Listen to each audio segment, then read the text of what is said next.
Welcome to the Creative Chats Podcast with Mike Brennan.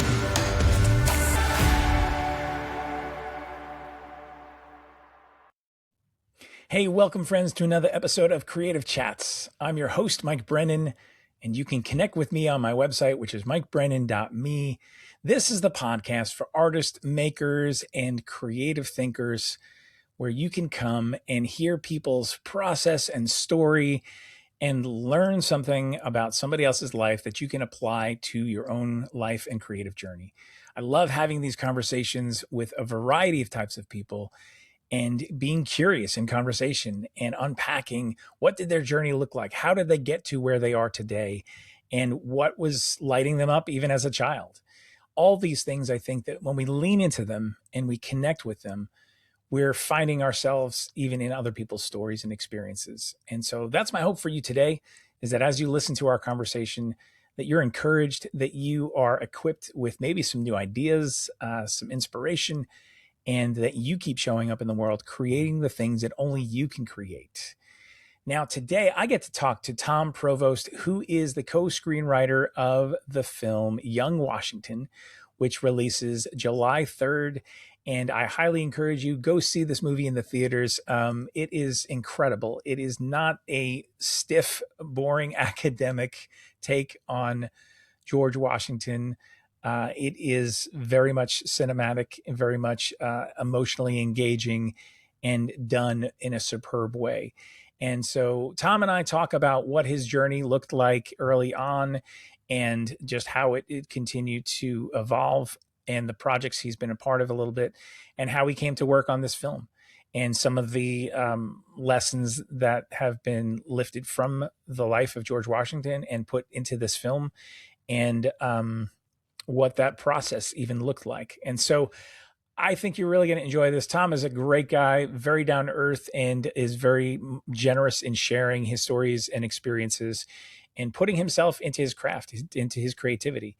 And so do want you to lean forward to this. Also, just a note, being that we're kind of here talking about the 250th anniversary of America, I actually have a new art series that if you're looking at this on YouTube, you can see what I'm holding right now, which is one of the pieces of work. There's 5 portraits done in my color block style, and they highlight some historical figures from the U.S. And it's, Abraham Lincoln, George Washington, Benjamin Franklin, Betsy Ross, the creator of our flag, and Alexander Hamilton. And this series is available on my website for purchase, for prints and framed canvases. And so I'll put a link if you're interested in checking that out as well. But now, without further ado, here is my creative chat with Tom Provost. Well, Tom, welcome to the Creative Chats podcast. Thank you so much for being here today with me. Well, thank you for having me. It's a pleasure. So I'm really excited about this conversation, not only to talk about the new film of Young Washington, but also to explore your journey as a creative person, a filmmaker, writer. This is something that I think is going to be exciting for our listeners, because they're going to be able to lean in and really extract some lessons from your journey. And I think I always appreciate whenever I hear the story behind and get to see the person behind the work that I am admiring. It takes on another level too. So I'm excited for this. You ready to dive in? Ready to go. Thank you. Awesome.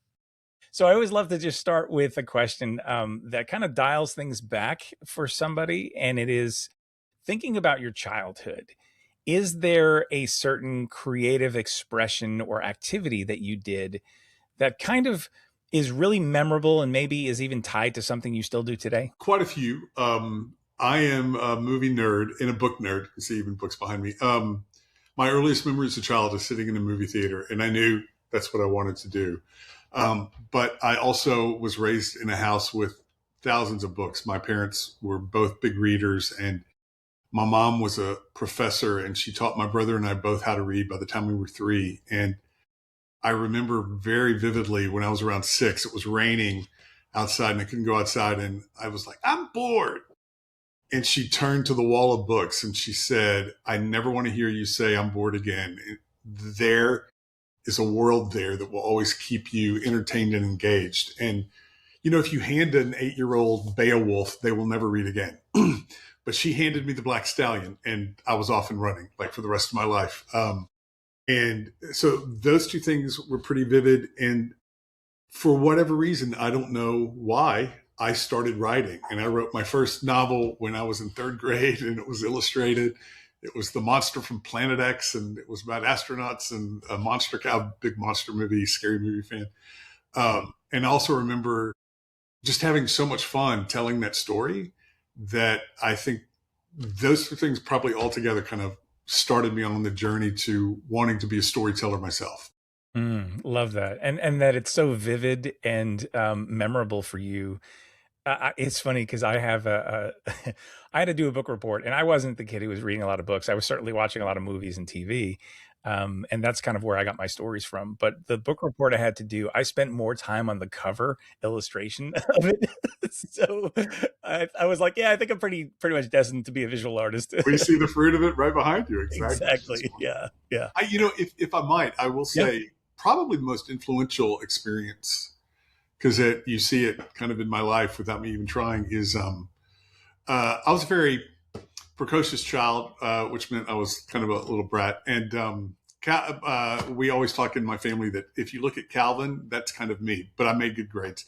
And Mom and I sat down and watched Chinatown. It was on the ABC TV Monday night movie. And I was enthralled from the beginning. Still one of my favorite movies. I was just sucked into Los Angeles and everything it was doing.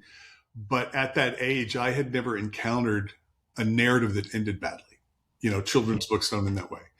And I still think it's the most devastating, perfect ending of any movie. And when it ended, I melted down. The emotions that it was bringing up in me, I didn't know how to handle at that age. And I was screaming, I was crying. I just remember saying, why?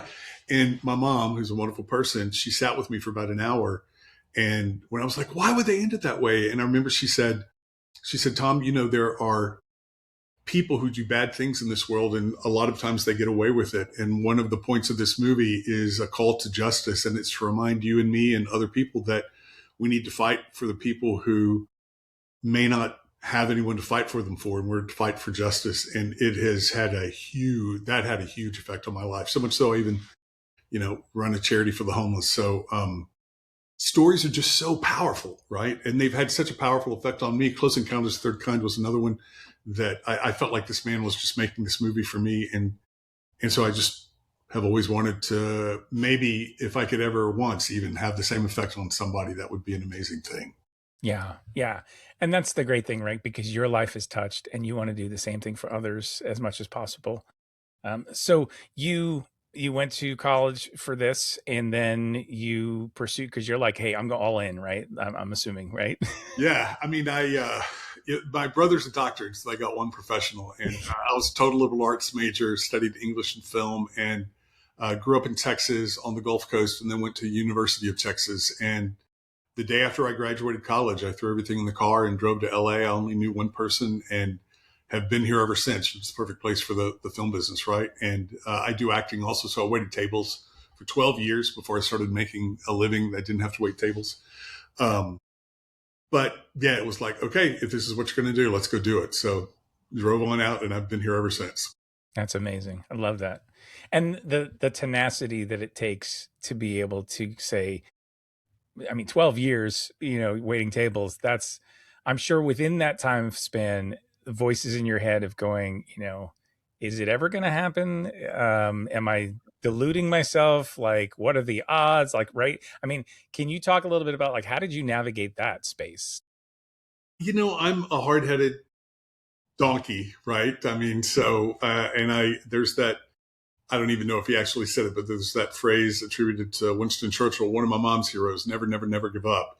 And so I, for whatever reason, I'm hard-headed and I don't give up. But there were many. I mean, look, waiting table is one of the hardest jobs in the world. I enjoyed a lot of it because I love food. I love restaurants. I love taking care of people and creating a sense of wonder, whether it's at the Grand Canyon or in a story or at a table when I'm serving people food. But man, it's stressful. And I had pledge brothers from college who were making hundreds of thousands of dollars a year by the time they were 26, and I'm, scraping by on $100 a day. So there were some. Flannery O'Connor's my hero, and she talks about the dark night of the soul, and I guarantee, well, I still do, but there were some dark nights of the soul back then, wondering if this would ever pay off. So. Yeah. Did you have a clear sense of vision as far as exactly what you thought you wanted this to look like? Or was it a general sense of like, I'm moving in this direction, but being open to whatever opportunities seem to present themselves? No, very vivid, very specific sense of what I was going for. And I'm also a college professor, and I tell my students this example. Tom Provost at age 25 would be horrified by Tom Provost right now, because it's very different. Things have turned out very differently than what I had planned back then. And if we were to merge time, 25-year-old would be like, okay, we got to rethink this because I want to end up somewhere different. And yet I'm very, very content with where I am. It looks very different, but I'm satisfied with it. So, one of the other things I tell my students is be focused and go after what you want, but don't be so focused that you miss another path that takes you on a much greater journey than what you might have anticipated was possible. Yes, that is such an important thing to underscore, because I've seen that at work in my own life too, and this sense of like you be open-handed with the correct things, and keep to the vision, keep walking that out. But you're right in that you don't know what may come across your path or who may come across your path. And if you're not paying attention, you could miss something that could be monumental in your journey. And then also not just for you, but that sets you up to serve people in a way that is so much larger. Right. Amen. Exactly. Yeah. Exactly. Yeah. Love that. So when you finally did kind of, cross over, and I know it's a progression, right? It's not simply flip a switch and you're like, hey, I've made it, I've arrived, right? There is no arriving, right? I still don't feel like I've arrived or made it. Yes. But when you had this sense of like, okay, I'm no longer having to wait tables, I'm now fully supporting myself from my creative abilities. What did that look like? And how did you know that, okay, this is actually, we're here. This isn't a blip on the radar, and we've kind of crossed a threshold. Yeah, I don't know if you actually ever know, right? But when I first moved to LA, my vision, my goal, my drive was to be an actor. And so for the 12 years I was waiting tables, that was my entire focus. I was still writing all the time. I was doing all different kinds of things, but that was the focus. And I just started, and again, it's where you follow another path. I easily could have stayed at the restaurant and kept on the acting path 100%. And who knows, maybe I would be like some big star now or something. I doubt it, but who knows? But I started making enough of a living behind the camera, both television and film editing and then writing, that I was able to stop winning tables. And, Jerry Maguire style, you kind of have to follow the money. And so I never stopped acting, but I just started diving more and more into what was lucrative and what I realized I was very good at, teaching also. And I'm now at the age that I can look back and have a little bit of a vision. And the fun thing for me is that in the last couple of years, after not having given up acting, but not doing it for a long time, I'm actually back doing it again. And so it's been a real nice kind of full circle thing for me, because acting really does truly give me as much joy as anything. But yeah, it's good to be open to whatever possibility comes before you. And, I'm big on not saying no. I mean, you want to say no if somebody tries to get you to jump off a bridge, right? But I don't know, if you have a bungee cord, maybe it's fun. I don't know. You try to say yes to certain opportunities that come your way, and you might be surprised what happens. Yeah. Along the lines of when you're saying kind of follow the money a bit, I know that there's a lot of pushback, especially for younger creatives who are like, that seems like, I don't know, selling out for me, or like going someplace. I don't want to be stuck doing something that I don't enjoy doing simply because I'm following my right. And we're not talking about that. Not at all. Not at all. And I don't mean follow the money in terms of like billions of dollars or something. I just, you want to make enough of a living that you can pay your rent and eat, right? And there's stories out there. Charlize Theron, whoever, who lived in a car for a year. And she would say that gave her the drive to really push and get ahead. And if somebody wants to choose to do it that way, that's fine. But yes, not talking about like zillions of dollars, just, enough to live on so that you can continue to hone your craft and progress. Yeah. Plus, what it did for you, I'm assuming, is it helped you hone a different skill set Yes. that also became an ally for you. And it wasn't like this is unrelated to everything else you're doing. This became something that was like, oh, okay, there's a fuller picture of what's happening, I would assume, right? Yes, very much so. And, I found, I think following in my mom's footsteps, teaching is probably what I'm best gifted at. Um, and I'm a very good writer and I'm a very good screenwriter.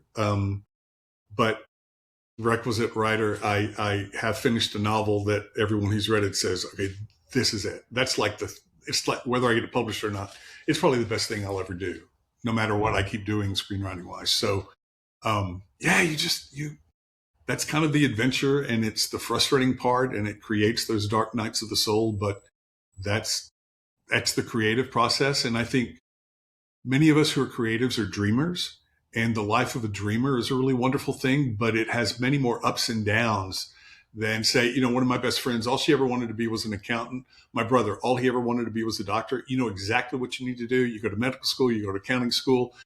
As soon as you get out of school, you know what the next 30 years of your life are going to be like. And that's wonderful. But as a dreamer, you're constantly going up and down. And so part of it, involves a little bit of therapy at times too, figuring out how to manage the ups and downs and again, dark nights of the soul. Yeah. Yeah. And that's the stuff that shapes who we are and what we do. Yes. And if we learn how to lean into that pain instead of run from it or stuff it down, it truly will help shape us. And I know that from my own life as well. When you pour that, especially into your work, there's a level of connectedness to yourself. Yes. And that also allows you to connect with your audience because they Yes. suddenly are seen in what it is that you create. And they're like, oh my gosh, like you totally get it. I feel like you're holding up a mirror for me. Thank you so much for that. And it takes on a whole other life. Yeah. Yeah. Yeah. So uplifting and edifying to see, and, frankly, the movie we're going to talk about involves this also. But I remember, again, I was kind of a horse's ass at times in my youth when I was in college, and I had very rose-colored glasses on about life, and I got in a big fight in one of my liberal arts class argument with a guy over art, and he was saying that you really had to go through darkness and struggle to create great art, and he cited Nebraska, Bruce Springsteen's album, as a great example, and I was like, oh, that's just a bunch of bull. You can live a happy life and have a good perspective on life and write great art. Well, I now 100% agree with him. Yeah. You've got to have some struggles to create great art, I believe. Yeah. Yeah. So early on in your career and maybe progressing into can you just touch on, and I know some of this stuff is in your bio as well, but like some highlights of like, here were some significant projects that really shaped and maybe were mile markers for you. Let's see. Well, the first kind of big credit I had is a movie called Under Suspicion with Morgan Freeman and Gene Hackman. I was thrilled to be able to do that. There was a lot of creative battles on that. And what I wrote initially was very different than what ended up on screen. And that has nothing to do with good or bad. It was a great lesson for me to have to, and I couldn't do it at that point. Again, I was young and pretty arrogant of these people hired me to write what they wanted. And I had a very difficult time ceding to what they wanted because I thought I was right and creative. So it was a difficult experience, but an experience that taught me a lot. And because of that, I thought, all right, horse's ass, if you think you're so smart, go out and make your own movie. And then so that began about an 8-year process of writing a script and raising the money myself and going out and making my own movie. It's called The Presence. It's a ghost story. You can rent it anywhere with Mir Sorvino and Shane West. And while at this age, I would look back and say there are things I would do differently, I'm still very proud of it. It's a real different movie. There's almost no dialogue for 30 minutes, which throws people. So, but I'm proud of it. Those were two big ones. And I would say Young Washington is a big one as well.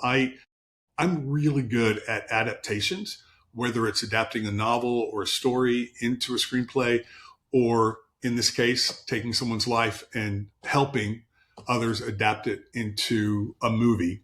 And it has just been a joy to work on this one for a number of reasons. One, John Irwin, the director, is just a visionary. And I have said for a long time, I thought no one knew more about movies than I did. And then I met John and I was like, okay, you win. You know a lot more than I do.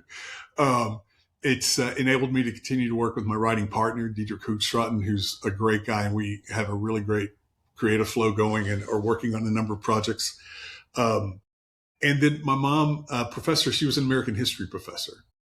And she loved American history, and she taught specifically the Revolution through Civil War and Reconstruction. And she tried to immerse me in it as a child, and I had no interest in it. I just wanted to talk about movies and books. And she drugged my brother and I to every Civil War battlefield. And, like we wanted to go to Disneyland, and on vacations we had to go see all these Civil War battlefields. It was like, oh, this is torture. So we have all laughed. My parents died young. We have all laughed that she's smiling down from heaven because all of a sudden I had to be immersed in what she loved, and it has sparked a love for it finally with me. So I have felt very close to her working on this as well. Yeah.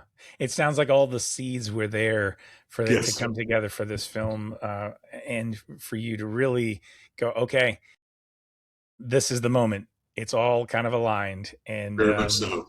that's amazing when that happens. Very much so. With a film like Young Washington, obviously you're basing this on historical facts, right? You have narrative that's already there, and then you're making a movie. And so how do you straddle the line of like, okay, I want to be accurate, but I also want to be cinematic? Like, Yes, can you talk a little bit about that? certainly. And, I have worked on projects where that is a very difficult process. And what surprised me, knowing very little about George, as we call him, other than because we got so close to him, other than being on a statue and being on the dollar bill and whatever, father of our country, what surprised me was when I dove into it with my writing partner and with John, obviously the director, and John's vision being let's tell the story of his youth. How did he become a great man?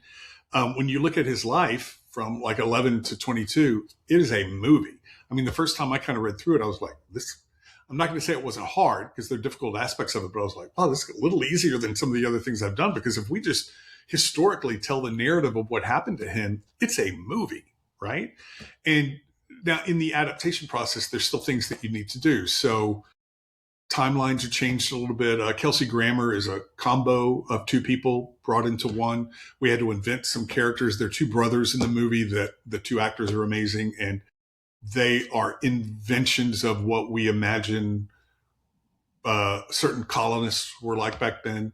One of the timeline changes I kind of came up with, George meets the love of his life, Sally, shortly after she's married. So we have him meet her a little bit before, so that in the movie there's a little bit of a chance of a romance.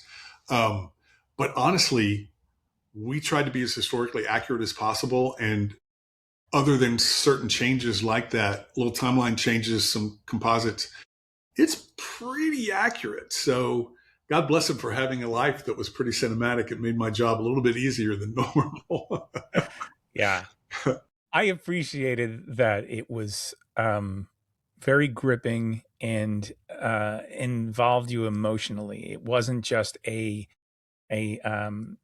educational, or logical retelling of some stories. And it when that happens, it makes you feel like, oh, yes, these were real people. Like, here's somebody who lived this life and has had these experiences. And kind of like what we were talking about before is like, when you examine that in somebody else's life, when you find out about these things, and it all of a sudden you feel like something's mirrored to you, or there's a resonance, you feel that much more connected. It's so helpful. Yeah. And that John, the director, one of his desires is that young people can watch this, and as opposed to seeing the father of our country, they see a guy that's just like them. And even though it's hundreds of years ago, they are going through, I mean, I think I'm still going through daily the same things that he did. So he's very relatable. He's, all of a sudden he's not the statue. He's a guy you can sit down and have a beer with. And wow, he's going through the same types of difficulties and struggles that I'm going through in terms of ambition or ego or loss of love or all the things that he goes through, failure. And it helps get me through the day. And I hope other people who watch the movie, when you're having a bad day, you can think, okay, George got through it. I can get through it. Yeah. Yeah. And there's something about history that when it's so close to us, we kind of forget. And we don't hold it up and go like, what can I learn from that? Right. Like I grew up in New York. And so I was constantly surrounded by things that were named after, tons of historical figures because Right. that was the backdrop of so much if that happened. Yeah. And going to field trips at places and like you kind of miss out, I think, when you're that familiar with some things and some Interesting. characters, Yeah. right? And you lose the ability to really hold them up as special and go like, oh yeah, like these were stories that we need to keep before us because of reasons, like true reasons, not just because somebody had something happen in a neighborhood and you're like, we need the class trip to go there, right? So Right. even like I was living in New Jersey until more recently, and a couple of years back, we went to a reenactment of the crossing of the Delaware because right there, and so as somebody who's now older, I can appreciate these stories and the weight of them, and also the lessons, right, that they bring when you're hearing the details of these stories, Yes. and you're seeing the qualities that are coming out in these leaders. Yes. It takes on a completely different life. So how much of like when you were engaging with this, were you identifying specific qualities maybe of leadership that you're like, oh, here's something that I see in young Washington that maybe continued on in his life that we really want to examine and really elevate? I say that the movie uh, depicts what he becomes, right? So when the movie starts, and nothing wrong with ambition, but he's ambitious. He's very egocentric. He's very driven. He is focused on himself. And just like 25-year-old Tom Provost, everything he dreamed of when he was 20, none of it happened, right? He wanted to be a upper class British citizen. He wanted to be in the British Army, all these. No, you can't have any of this. And ironically, he ends up being on the other side of what he initially envisioned. Um, so for me, one of the wonderful things about this story is watching him through horrendous failure. I mean, he literally starts a global war, right? By accident, but it's an enormous failure. I don't know of anyone in history who could have bigger egg on their face than George Washington at that moment, right? And yet he endures, and it teaches him humility and that he needs to get the attention off himself and onto the people around him. And he becomes, I think, one of the great servant leaders of all time. He didn't even want to be president, but he did it because he knew it was best for the country and best for the people around him. So even at a much older age than 25, it's a great lesson for me daily to try to take the vision off of myself and put it onto the people around me. Yeah. I love that message in the movie. And I'll just say, I started getting in trouble when I first started doing these a couple of weeks ago because they were like, you're giving spoilers away. And I was like, well, it's history, Right. watch the Titanic, it's going down. But there are so many things in the movie that I didn't know and that people don't know. So without giving something away, there's a scene towards the end of the movie on a hill where he faces people who were trying to kill him. That happened in real life. And it's almost verbatim what they tell him. And I even read a couple of critics who were thinking we were being heavy-handed there, and it's not. That happened about 20 years later, so we moved the timeline down to have this powerful scene at the end of the movie.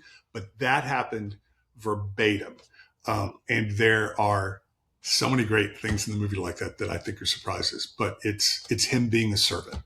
Yeah, I think it's refreshing to encounter stories like that and see the qualities like that because I think, it's no secret that's what we need more of today. Like if we had more leaders with integrity, with humility, with a servant leadership type of outlook and approach, it would almost be like so jarring, the contrast, right? Yeah. And yet I think like your point of going, hopefully younger audiences especially will encounter this and see that and go, oh, there's something very attractive about that. And what is that? And how can I start to model some of that or lean in and find out more about that? That would be That's wonderful, exciting, right? you know?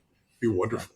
And Yeah. John has also said he said if for him he said if because he's such a history buff also he said if nothing else I hope when people go see this movie it drives them home to read actual history books and check to see if we were right, but then also just to dive into more history and learn from it. So, um, Yeah. but yeah, that would be great to have some servant leaders bouncing around. Yeah.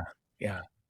I love that this project has just such a weight to it. And also the fact that, I mean, like you mentioned before, Kelsey Grammer, Ben Kingsley, Andy Serkis, I mean, just huge, names and carrying such presence when they're on film. And And Andy Serkis, great. oh, He's oh so my gosh, good yes, at movies. yes, I mean, they all are good, but I yes. just Secretly, I wanted him to like slide in a little My Precious someplace.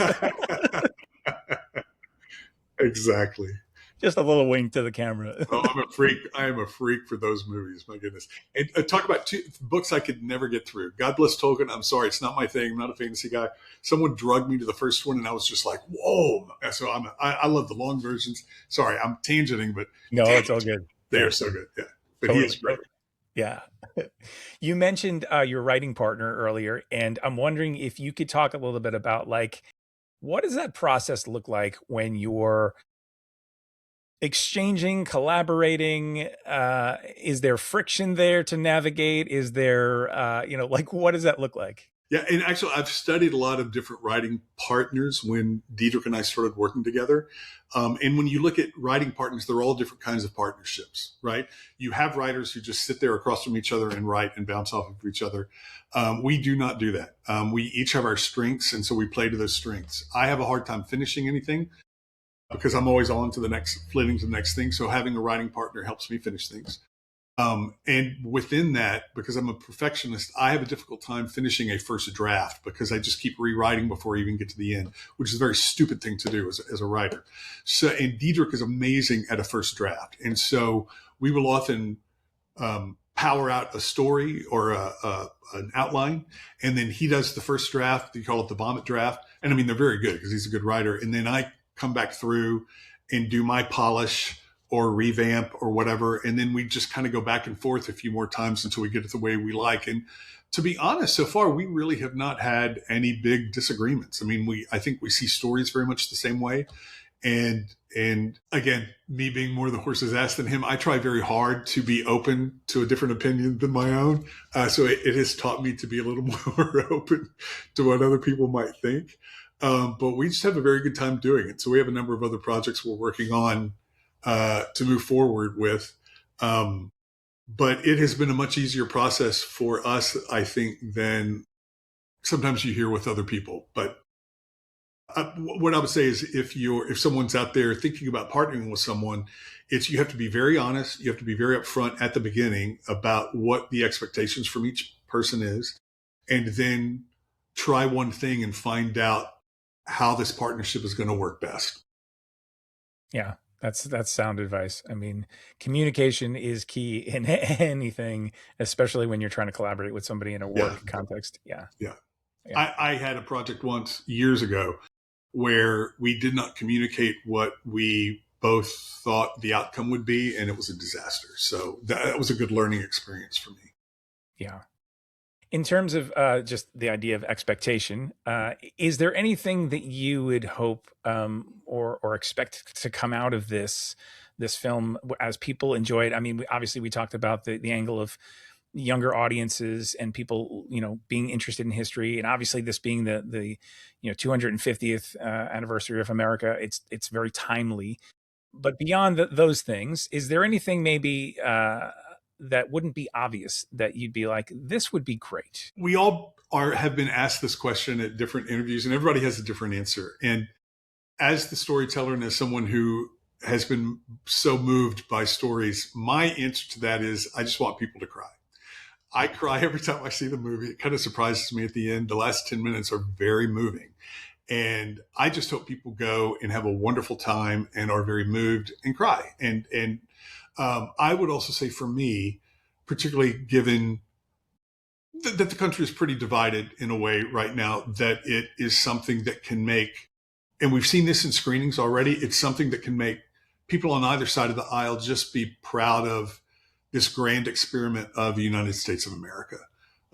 We also talk about the fact that George and many of our founding fathers, I think, might be shocked that this is still working. However good or bad it's working, depending on what somebody's opinion is. And it's, as you know, it's not a political movie. It's not a religious movie. It's just it's a biopic that I think is done very, very well. But I would hope it might be able to make people feel good about being an American, about being in the United States of America, and to help us come together to try to make the country better than perhaps what it is right now. Yeah. Yeah. I will say also, as because my mom being the history buff, we do think we're so divided right now. But if you go back, there's a great book by William Safire called Scandalmonger that goes into like politics way back when, and it was as vicious, if not worse, than it is now. So I'm not quite sure we've fallen that far. It was pretty bad back then, which makes me feel a little bit better about where we are now. It's like, yeah, it's just the way it works. Yeah. And, looking back, a lot of times we have the ability to kind of gloss over or kind of pasteurize some things so that it's like, and then whatever we're in is always the most, crazy time of whatever. Yeah. Oh my goodness. What some of those, some of the great men that we adore, John Adams and Jefferson. And I mean, the things they said to each other, just like, oh my, they raise your hair. But, so I think we're okay. I just hope the movie makes people feel okay. I have a friend who is very disillusioned of how things are right now. And my favorite film, other than George, of the year is Project Hail Mary. I saw it 3 times in 4 days. It's just the greatest movie. And he went to see that movie and he came out and he called me up and he goes, I feel much better about being a person and being an American right now. And that's not even a movie about America. It just made him feel so good.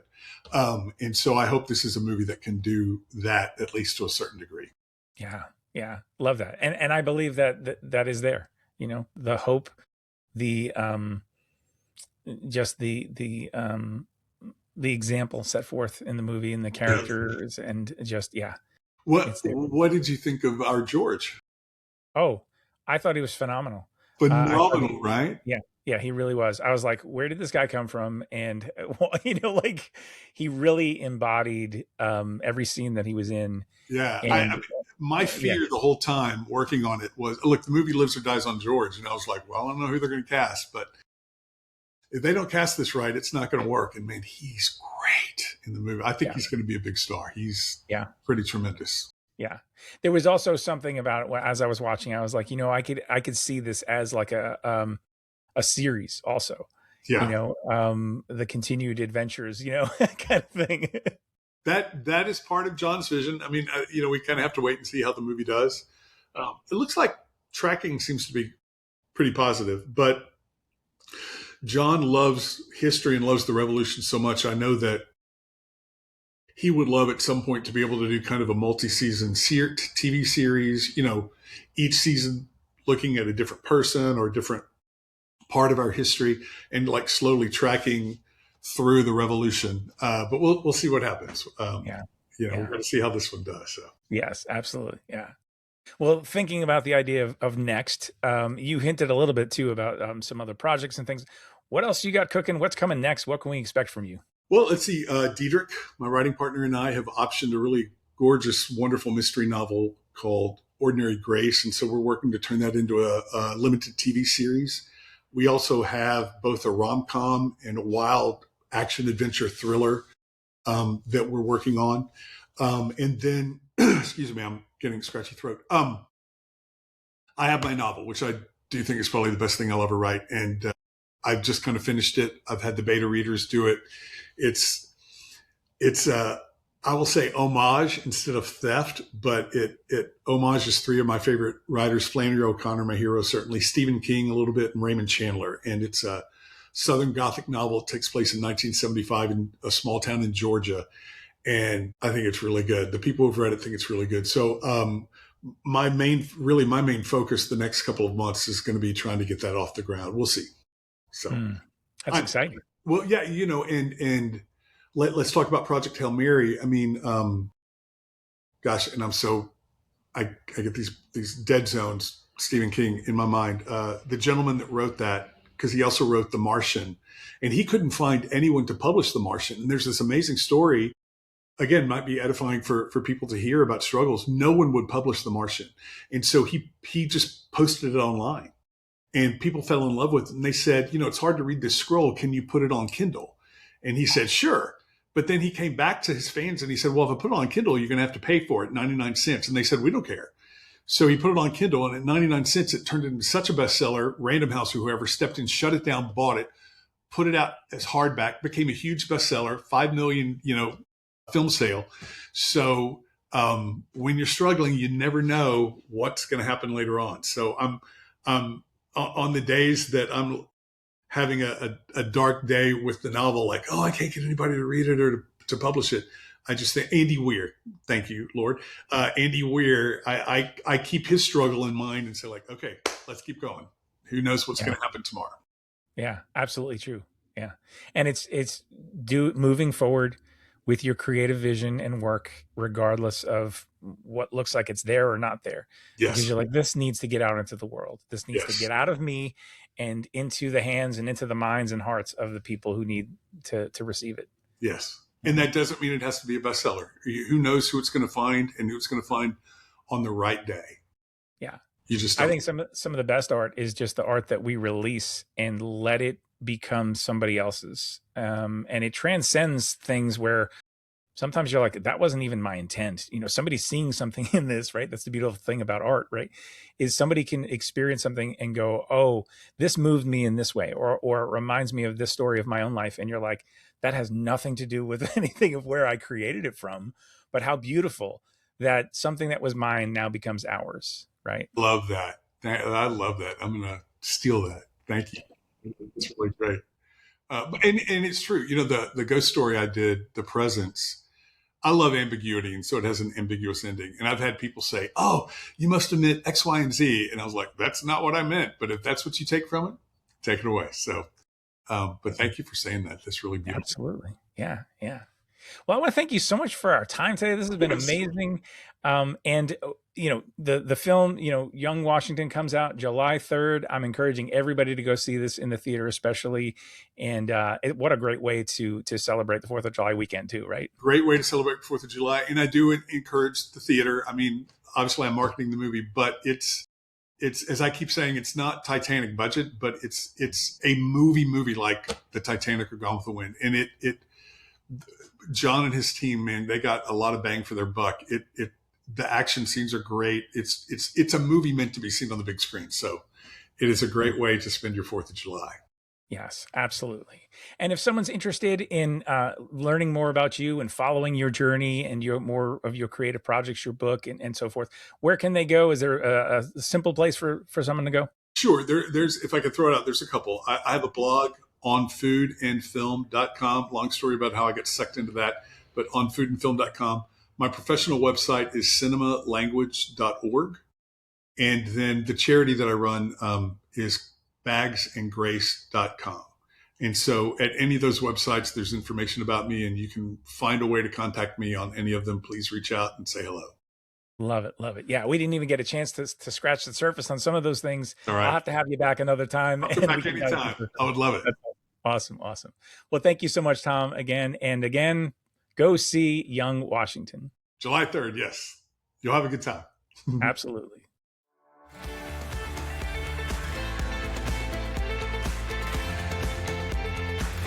Thanks for listening today. I'd appreciate it if you would subscribe, leave a rating and a review. It really helps this podcast be seen and heard by others.